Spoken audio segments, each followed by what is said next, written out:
Vamos lá então, falar sobre o movimento gospel. Nós estamos no mês de férias, como é de costume, falando sobre os movimentos religiosos. E aí, hoje nós vamos falar um pouquinho sobre o movimento gospel, tá?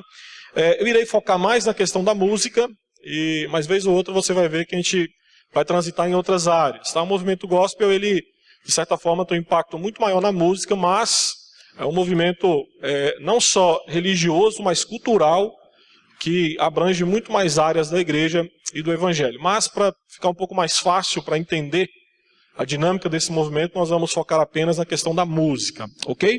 Eu quero começar mostrando para você que, em 2010, uma pesquisadora que é metodista, ela, de certa forma, é evangélica, o nome dela é Magali do Nascimento Cunha, ela escreveu um livro, e nesse livro ela trabalha a ideia de que o movimento gospel, ele mudou o modo de ser evangélico no Brasil, tá? Então, a perspectiva dela nesse livro, e eu vou citar algumas coisas desse livro, basicamente pega essa tônica, essa ideia de que o movimento gospel não é simplesmente algo que tem a ver com música, mas é um movimento que abrange muito mais áreas do que diz respeito ao evangelho no Brasil. E nessa reportagem, que ela foi entrevistada por um site cristão, perguntaram para ela como que ela definia a cultura gospel. E aí ela respondeu que o movimento musical, chamado gospel, resultou deste processo sócio-religioso e abriu caminho para outras expressões. Isso quer dizer que testemunhamos uma ampliação sem precedentes do mercado religioso e de formas religiosas mercadológicas. Há também uma relativização da negação do mundo, tão cara aos evangélicos brasileiros. O corpo é valorizado, assim como a diversão.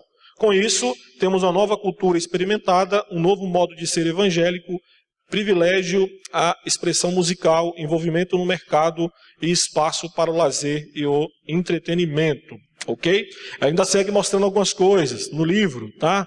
Que ela trabalha sobre, o nome do livro é Explosão Gospel, e aí ela trabalha uma perspectiva sociocultural desse movimento no cenário evangélico brasileiro. E uma das coisas que ela mostra, eu coloquei em destaque para você ter um entendimento, é que ela vai falar que os cristãos se tornaram um segmento de mercado, se tornou um nicho.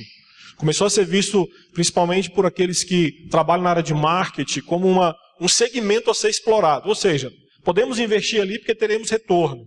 Tá? Então, vamos investir no mercado gospel porque tanto na música, Conde Sarzedas, tem retorno garantido.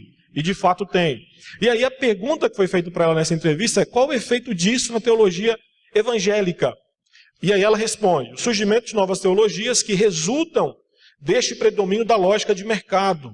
A teologia da prosperidade, que apregou o sucesso material, especialmente o financeiro, como resultado da bênção de Deus, é fruto disso.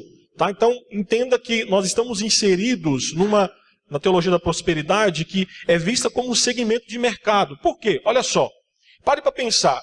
Qual que é a grande necessidade do brasileiro hoje?